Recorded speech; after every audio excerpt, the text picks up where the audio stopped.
Hello friends, welcome back to my YouTube video. Today in this session, I will continue the class 5th subject English and the topic name is From the Pied Piper of Hamelin. So let's start this video. Into the street. Into the street the piper stepped, smiling first a little smile, as if he knew what magic slept in his quiet pipe the while. Then, like a musical adept. कहते ये जो street है हेमलियन की, वहाँ जब Piper आता है वो क्या करता है, वो बहुत खुश होता है। वो इतना खुश होता है कि उसके जो चेहरे है उस पर एक स्माइल होती है। ऐसा करते क्योंकि वो क्यों इतना खुश होता है, क्यों उसके चेहरे पे स्माइल होती है, क्योंकि वो जो म्यूज़िक बजाता है, जो धुन बजाता है, वो उसमें एक्सपर्ट होता है, माहिर होता है। वो ये सब जानता है कि उसको जानता है कि उसे ये म्यूज़िकल नोट कैसे बजाते हैं।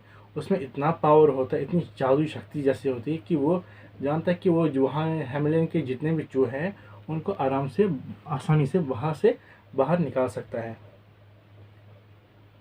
और उसको अपने में इतना कॉन्फिडेंस होता है कि भाई मैं ये कर ही सकता हूँ, क्योंकि मैं एक ऐसा बंदा हूँ, मैं पाइपर बनाऊँगा, ऐसी धुन बजाऊँगा जिससे कि वहाँ के चूहे सब खुश निकल जाएंगे। To blow the pipe his lips he wrinkled, and green and blue his shape, sharp eyes twinkled.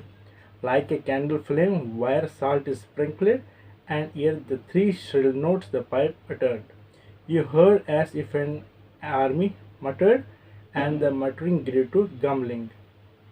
And the grumbling grew to a mighty rumbling, and out of the houses the rats came tumbling. कहते हैं जब उसने pipe बजाने के लिए अपना शुरू किया तो क्या तो उसके जो लिप्स होते हैं, जो होंठ होते हैं, उसने उनको मोड़ा, रिंकल किया। उसकी जो आंखें हैं वो कैसे होती है, ब्लू ग्रीन तेज तरह आंखें होती है, वो चमकने लगती है आंखें।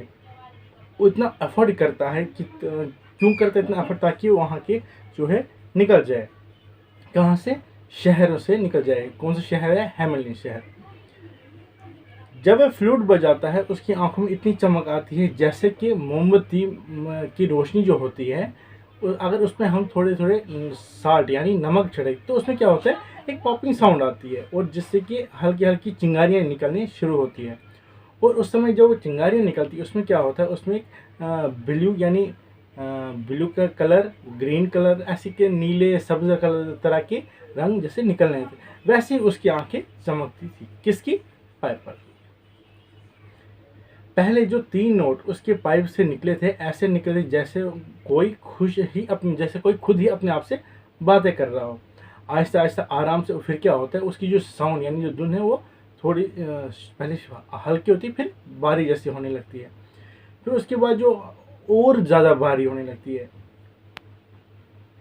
उसकी साउंड कुछ ज़्यादा ही भारी होने लगती है। क्या होने लगती है, उसका इतनी और हो गई होती है कि हेमलिन शहर के जितने भी रैट जो होते हैं, जो चूहे होते हैं, वो मजबूर हो जाते हैं। किस लिए मजबूर हो जाते हैं? बाहर निकलने के लिए। ऐसा क्यों? क्योंकि उसकी जो धुन होती है, साउंड जो होती है, उसमें काफ़ी मैजिक जैसा होता है, लाउडनेस होता है। फिर क्या होता है काम, जो उसकी जो चूहे होते हैं उसकी जो तादाद है वो काफ़ी, मैंने आपको पहले ही बताया था, वहाँ बड़े सारे चूहे थे। उनकी जो संख्या होती है, पॉपुलेशन होती है, वो लाखों में होती है, हज़ारों में, करोड़ों में, जैसे लाखों में, हद से ज़्यादा जो चूहे होते हैं उसमें। फिर कहते हैं great rats, small rats, learn lean rats, brawny rats, brown rats, black rats, grey rats, tawny rats, grey old plodders, gay young fiskers, fathers, mothers, uncles, cousins, cocktail and pricking whiskers, families by tens and dozens, brother, sister, husband, wives, followed the piper for their lives. कहते हैं जिस किस्म के भी चूहे वहाँ रहते हैं, यानी अलग अलग तरह के चूहे, तो कुछ छोटे चूहे होते हैं, कुछ मोटे होते हैं, कुछ जो तेज़ चल रहे भागते हैं चूहे वो चूहे, तो कुछ बिल्कुल आहिस्ता चल पाते सुस्त चूहे होते हैं, काले चूहे होते हैं, भूरे चूहे होते हैं, अलग अलग तरह के चूहे होते हैं। छोटे चूहे, मोटे चूहे, ये दोनों क्या करते हैं, ये सारे चूहे क्या करते हैं, ये एक दूसरे पे कूदते हुए वहाँ से भागते हैं। कहाँ निकलने के लिए? बाहर निकलने के लिए। और ये कहाँ जाते हैं? जो पाइड पाइपर जो धुन बजा रहा होता है उसके पीछे भागते हैं। ग्रेड्स जो ये आहिस्ता आहिस्ता निकलते हैं, फिर ये तो बहुत तेज़ चलने लगते हैं। छोटे चूहे जो होते हैं वो भी बाहर आने लग जाते हैं। कहते हैं जैसे माँ हो गया, बाप हो गया, भाई बहन बुआ, जितने भी रिलेटिव वाले लोग होते हैं वो भी इस धुन के पीछे क्या होता है, आकर्षित हो जाते हैं। वहाँ तो उन पे भी जैसे नशे छा जाते हैं, क्योंकि वो इतने खुश होते हैं। क्यों खुश होते हैं वो लोग? इसलिए खुश होते हैं कि अब उन्हें आज़ादी, मुक्ति मिल रही होती है इन चूहों से, जो वहाँ पे हेमली शहर पे पूरी तरह कब्जा कर बैठे थे। जब उन्होंने देखा ये चूहे इस धुन के पीछे भाग रहे हैं, बाहर जा रहे हैं, तो वो लोग भी खुशी से उन धुन के पीछे आने लगे। Followed the piper for the lives from street to street he pipered advancing, and step for step they followed dancing, until they came to the river Weiser, wherein all plunged and perished, save one who shouted as Julius Caesar swam across and lived to carry as a manuscript he cherished, to write land home his commentary. कहते हैं वो जो pipe Piper होता है वो क्या करते हैं, जैसे वो एक गली से दूसरी गली की ओर जाता है चूहों के लिए, इतना मैजिक हो जाता है कि वो चूहे भी उसके साथ एक गली से दूसरी गली आना शुरू कर देते हैं। जहाँ जहाँ भी चूहे होते हैं वो सब उसके पीछे आना शुरू कर देते हैं। फिर पहले चूहे शुरू करते हैं उसके पीछे जाना, फिर उसके पीछे कौन जाता है, उनके पीछे वहाँ के जो लोग होते हैं वो आना शुरू कर देते हैं। क्यों? वो खुशी से होते हैं, क्योंकि चूहे से उन्हें अब मुक्ति मिलने वाली होती है। और वो क्या करते हैं, वो खुशी से गाना गाने स्टार्ट लगते हैं और इतने पीछे पीछे चलने लगते हैं कि वहाँ के रैट जो पाइप पाइपर के पीछे चल रहे होते हैं।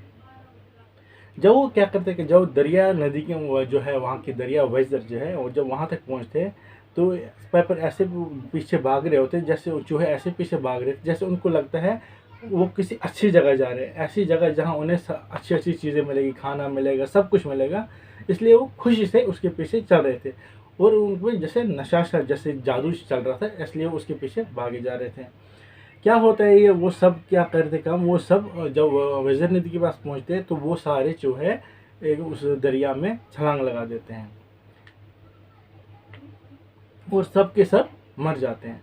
लेकिन क्या होता है, एक चूहा जो होता है वो उसमें बच जाता है। क्यों? उसको तैरना आता है, तो वो तैरते तैरते रिवर वैजर जो होता है, दरिया जो होती है, उसको पार कर देता है, तो वो बच जाता है। फिर कभी इसमें जो कहता है वो जो एक चूहा बचा होता है वो उसको ऐसे कहता है कि जैसे ये मानो इसमें सरदार है, ये बहुत फुर्तीला था, इसमें बहुत ऐसी जान लगाता है अपने बचने की, ताकि वो जो रिवर नदी पार कर देता है। तो वो उसको कहता है, ऐसे लीडरशिप बना देता है कि चूहों का, जैसे ये सरदार था, क्योंकि यही एक चूहा बच गया। और ये इतना बहादुर होता है कि जिसने रिवर वैजर जो पार किया। और क्या कहते हैं, इस कवि का मानना है ये शायद इसलिए बचा है कि ये मानो एक ऐसा चूहा है जो अपनी कहानी सबको सुनाना चाहता है। और ये जो पाइम थी, from the pipe of Piper, ये किसने लिखी है? ये लिखी है रॉबर्ट ब्राउनिंग ने। तो ये था इस कहानी का मतलब। तो होप आपको समझ आ गया। फिर अगर आपको कुछ इसमें डाउट होगा तो आप मुझे कमेंट बॉक्स में मैसेज कर सकते हैं, या मेरे व्हाट्सअप नंबर जो है 9797315368, इस पर मैसेज कर सकते हैं। तो मैं आप पूरा ट्राई करूँ आपको अच्छे से समझाने की।